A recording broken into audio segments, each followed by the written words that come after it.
In this video, I'm going to show you how to smoke a brisket, but not just any brisket. This is a 7 kilo marble score 9+ Wagyu brisket. Just have a look at that marbling. This is going to be absolutely incredible. I can't wait to see how this turns out. But before we trim this, let's set our smoker up. All right, so we're going to be using our Bronco Pro drum smoker. We're going to start by opening it up, and we'll take our cooking grate and heat deflector out.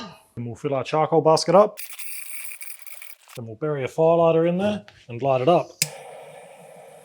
All right, so we've got about 10 to 15 minutes before those briquettes are going to be ready. So we'll use that time to trim and season this brisket. Now, some briskets you'll find they've got this flap left on them. I like to simply just trim that off, otherwise it's not going to cook very well. Just like so, and don't throw that away. This will make the perfect burger mince if you trim that up a little bit more. And we really just want to be making this brisket nice, aerodynamic. Like I said, if you leave that top flap on, it's just not going to cook very nice. So that's the first thing I usually like to do. A lot of briskets, that will already be removed. And now on the bottom side, you'll find on one side of the brisket, there's this big pocket of fat where the point and the flat meets. And just for reference, we've got our flat on this side and our point end on this side. So I'm just going to turn this brisket around, and we just want to trim out this pocket of fat. You're going to have to leave a little bit in there. Every brisket's going to be different. Sometimes you've sort of got to scoop the fat out. Sometimes you can just trim it nice and even and it'll hold its shape nicely. This one doesn't look like that pocket of fat is too big. So that's all I'm going to do there for now. Now we just want to take any silver skin and excess fat off the bottom. Any small bits of fat like that, I'm happy to leave. I'll take a little bit off here. And then this thin edge, that's just going to burn and overcook. So we just want to straighten that out. All right, and I'm pretty happy with the bottom now, so we'll turn it back over. And being Wagyu, you can afford to trim it down a little bit more than normal, but if you're worried, I like to just leave a coverage of around 2 to 3 mil worth of fat on top. So now we just want to work on trimming any excess fat down, and then we can start working on the shape of this brisket. So I'm kind of working on the shape while I'm trimming it here. Like I said, we want this to be nice, even, and aerodynamic. The more evenly we can trim our brisket, the more evenly it's going to cook. And I always like to look for a nice thick flat side. As you can see, this is a pretty even thickness. You're always going to have a thicker point than the flat. And we also just want to trim it in a way that any juice is going to run off of our brisket. You don't want to have any sort of divots or holes where juice is going to pull up. Now this thin end, I'm just going to round off and square up slightly. All right, I'm really happy with how that brisket's looking. That top is looking nice and even. That bottom, you can see the marbling in there. This is going to be amazing. I love working with Wagyu. You always get a better end result. It's got so much more intramuscular fat in there, which is really going to help keep the meat nice and juicy. All right, so I've just got our bowl of off trim here. Like I said, you can trim that up, make burgers out of it. You can separate the meat into around 80% lean meat, 20% fat, which is perfect burger mince.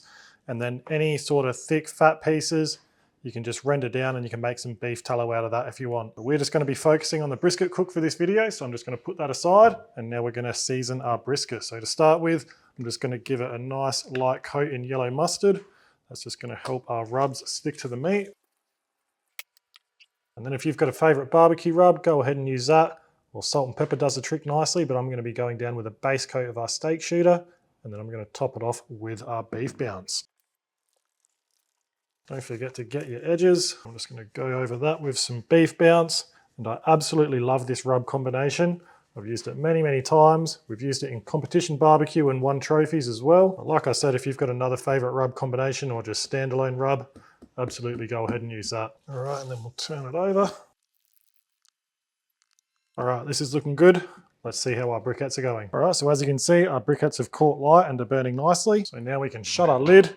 We'll open up both vents, and then we'll let our smoker preheat to just below our target temperature, which for this cook is 250 Fahrenheit or 120 Celsius. So we've got about 10 minutes before we get up to temperature. So I'm just going to use that time to get some smoking wood ready. I've gone with 3 nice little chunks of cherry. All right, so we're at temperature. So we can open our smoker, get our smoking wood straight on. We'll get 1 chunk right on the fire, and then the other 2 just off. Then we'll get our heat deflector back in.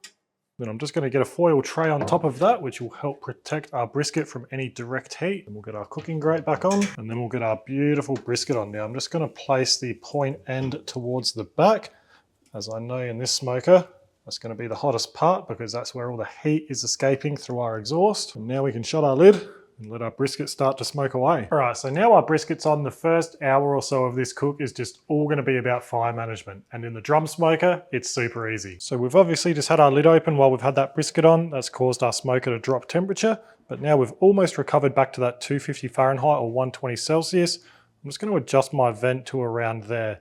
And I'm gonna give our smoker 10 minutes to see where it stabilizes off at. And if it stabilizes off below my target temperature, I'm just gonna open the vent up a little bit. And if it stabilizes off above my target temperature, then I'm just going to close it down a little bit more. So for the first few hours, there's really not much else to worry about. So we're just going to continue working on fire management in our first hour, and then we'll come back once we're a bit further into the cook. All right, we are 5 hours into this cook now, and this brisket is looking and smelling incredible. Now I'm really happy with the color on it, but I want that bark to set a little bit more. So what we're going to do is boat this brisket. All right, so I've just put some gloves on. Now I'm going to take the brisket out and I'm going to get it down on a few sheets of good quality foil, and then we're just going to wrap this foil up around our brisket, leaving the top exposed. And just for reference, this brisket's sitting at around 165 Fahrenheit or 74 degrees Celsius internal, and then any rendered beef fat the tray underneath has caught, I'm just going to pour over the top of our brisket, and then we'll get our brisket back in. And now we're simply going to continue to let it cook away until it reaches an internal temperature of around 93 Celsius or 205 Fahrenheit, and then we'll check for probe tenderness. All right, so we're 8.5 hours in total. We were 5 hours unwrapped, and now we are 3.5 hours in the boat. This is feeling quite nice. Just going to have a probe around. You want to make sure you're probing absolutely everywhere. Let's say, for example, the point was behind the flat.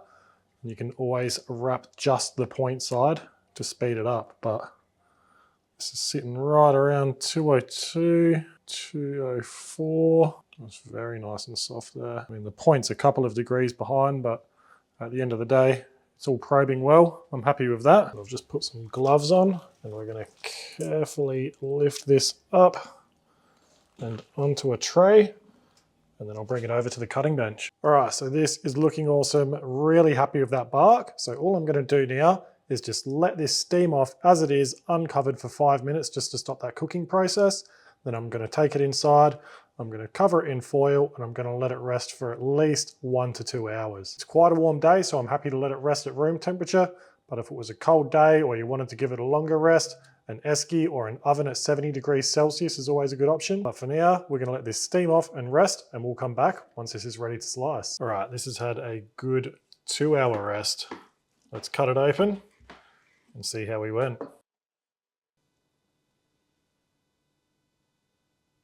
It's just glistening from end to end. Nice little smoke ring on there. Let's take some slices off. All right, so we got some great bark. Definitely passes that bend test. That fat is beautifully rendered. Pulls apart with ease. We'll save that one to taste. Now, if you're new to smoking brisket, you always want to make sure you take note of which way the grain is running. I know the grain is running across this way on the flat. So what we'll do is we'll grab our point.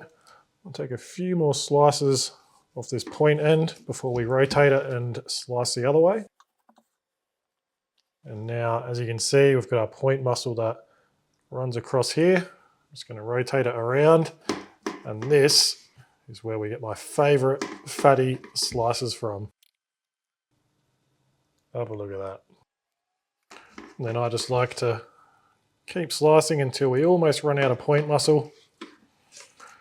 Then I'll kind of just flip it over. I'll just follow that fat seam.